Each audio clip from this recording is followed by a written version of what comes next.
mampu diundang sama keluarga Pak Sukeni, bapaknya Soekarno itu, sehingga Soekarno lahir itu ditemani oleh seorang tua laki-laki kerabatnya ibunya tanpa medis, dan tentunya oleh bapaknya.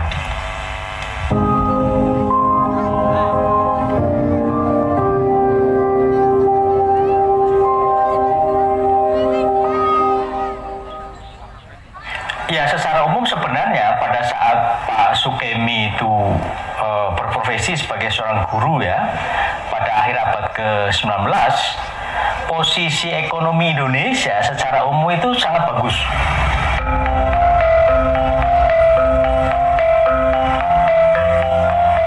Dan itu adalah dampak dari diterapkannya Undang-Undang Agraria tahun 1870, di mana modal swasta Eropa pada saat itu memang dibebaskan masuk ke Indonesia. Tetapi perlu diingat bahwa situasi pada saat itu sebagai pemegang kekuasaan adalah orang-orang Belanda.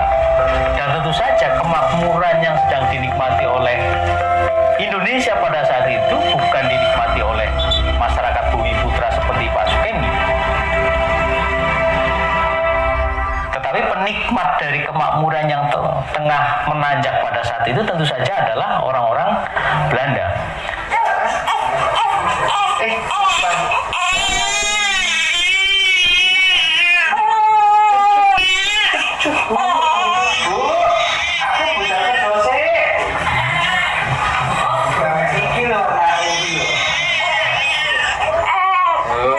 Nane nangis. Aku main budal kerja sih. Ya. Hati-hati. Raden Sukeni Sosrodihardjo itu kan sebenarnya guru rendahan, digambarkan begitu miskin. Jadi pendapatannya hanya dari gaji guru itu, ibunya tidak punya pendapatan lain, dan memang pekerjaannya dipindah-pindah dan mutasinya tidak di dalam kota aja. Jadi mutasi, kalau kemudian melihat catatannya kan macam-macam. Ketika di Surabaya 3 tahun, kemudian pindah lagi di Jombang, kemudian pindah di Sidoarjo, di Sidoarjo di Mojokerto, dari Mojokerto di Blitar gitu. Pindah-pindah sampai pensiun.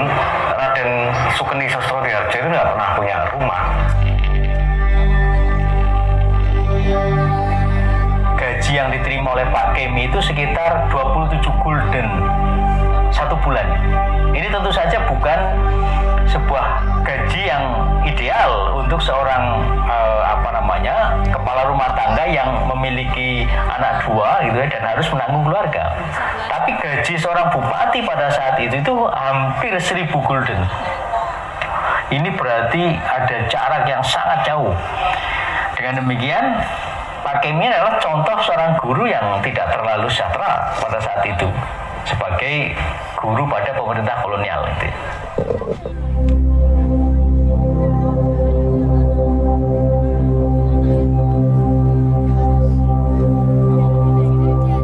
Kusno, bapaknya, ibunya, dan Sukarmini pindah ke pelosok Jombang. Nah, di situ kemudian digambarkan bahwa Kusno kecil itu sering sakit-sakitan, pindah kemana, makannya cuma sehari 1 kali, sehari 2 kali dengan protein yang sedikit, karena keluarganya yang miskin. Itu yang kemudian membuat sakit-sakitan, rumahnya lembab. Digambarkan di Mojokerto itu rumahnya sering banjir sehingga harus pindah tempat lagi, kontrak. Cilik esi Kusno niku nora sehat tansah ringkih, banjur jenenge diowah dadi Soekarno Sayekti, memper Panglima Kurawa, putrane Bu Dewi Kunti.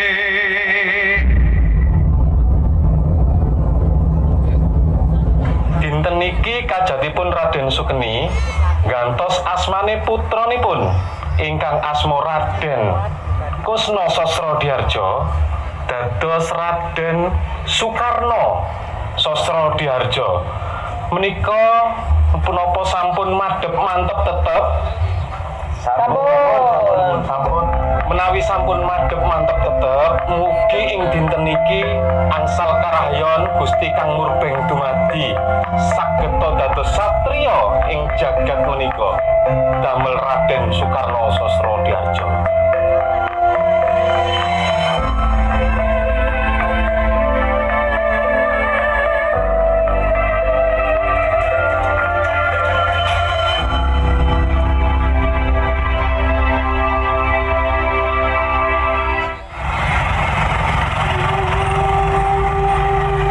Kemerdekaan adalah seperti hidup dan mati. Tidak ada setengah hidup, tidak ada setengah mati. Sekali lagi saya katakan, kami gandrung kemerdekaan. Semboyan kami ialah merdeka atau mati. Bagi kami, tidak ada tanah air zonder kemerdekaan. Tidak ada kemerdekaan zonder tanah air. Kalau tuan-tuan menyerang kami dengan pedang dan bom, dengan bedil dan dengan meriam, maka kami akan melawan mati-matian, berkelahi mati-matian. Dan yakinlah, tuan-tuan tidak dapat mematahkan kami. Kami pasti dibantu Tuhan. Kami pasti akan merdeka.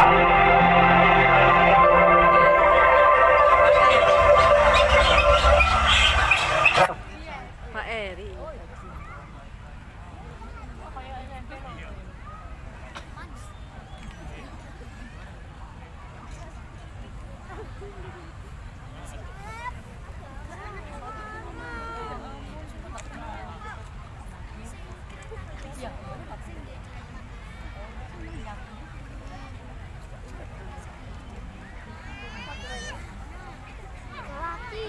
Tahun.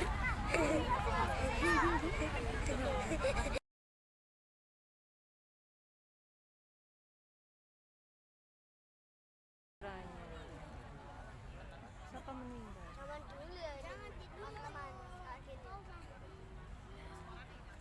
Zaman dahulu makannya kayak gini. Makan. Tapi kok nggak bantu lagi? Harus suara itu. Pulang.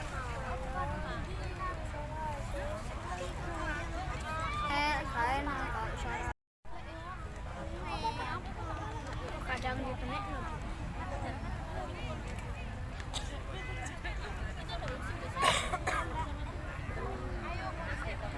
Lautari, anak pertamanya, karena anaknya sudah menjadi dewasa, sementara dia selalu aktif di luar.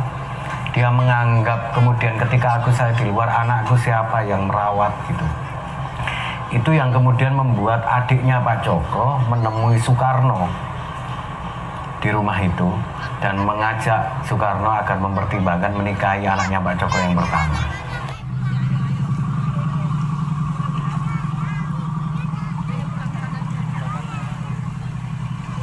Lah, kon ngerti sapa sing jenenge dadi bojoku?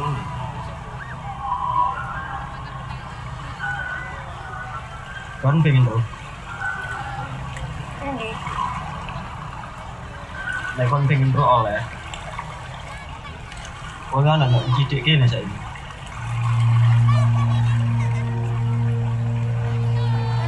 Kon gak usah ngale. Kon saiki ana ning samping.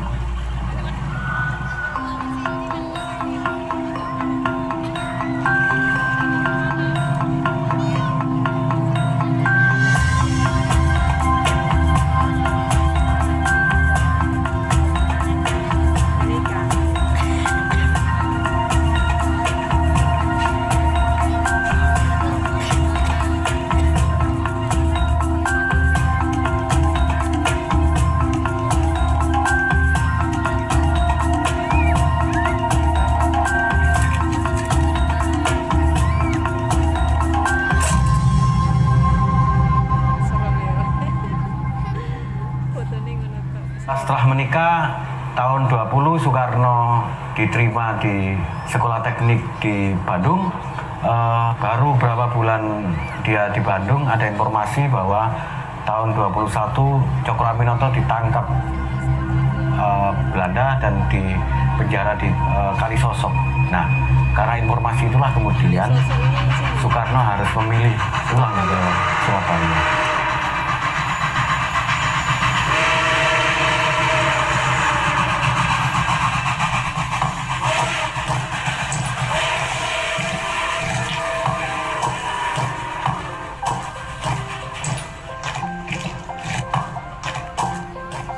Asap aroma kereta api seperti itu.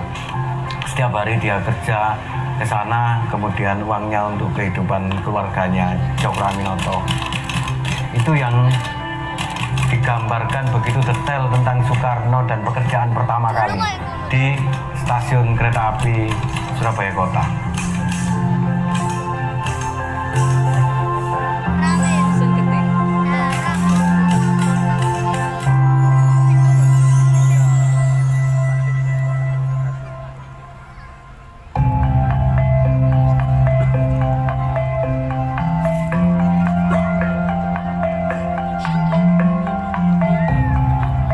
Soekarno itu mengidentifikasi dirinya melalui simbol-simbol, seperti juga yang dilakukan oleh gurunya Cokroaminoto. Jadi pakaian adalah salah satu simbol yang kemudian menjadi identitas Cokro termasuk juga Soekarno. Ini untuk menggambarkan bahwa penggunaan jas dan dasi itu melambangkan simbol sederajat dengan bangsa Eropa. Karena orang-orang Eropa juga melarang penggunaan jas dan dasi untuk orang-orang pribumi. Tetapi Soekarno dan pendahulunya memberontak dengan menggunakan itu. Tetapi dia mengawinkan dengan simbol Jawa untuk menunjukkan identitasnya bahwa dia adalah seorang Jawa. Perlawanan secara kultural. Bahwa kita adalah tuan daripada bangsa ini. Mereka para Belanda itu, mereka hanyalah menumpang di negeri ini. Mereka hanyalah menumpang di negeri ini.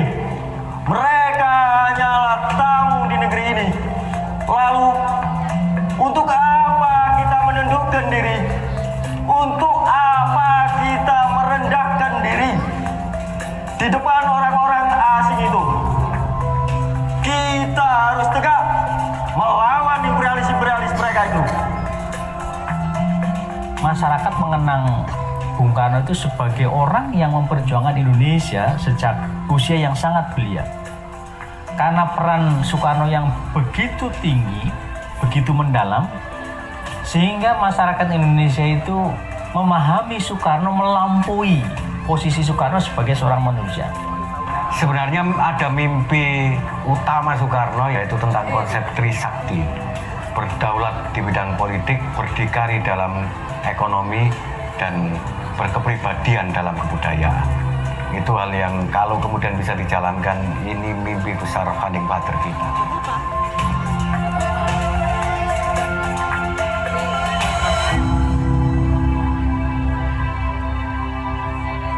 Gelar dokteran ya.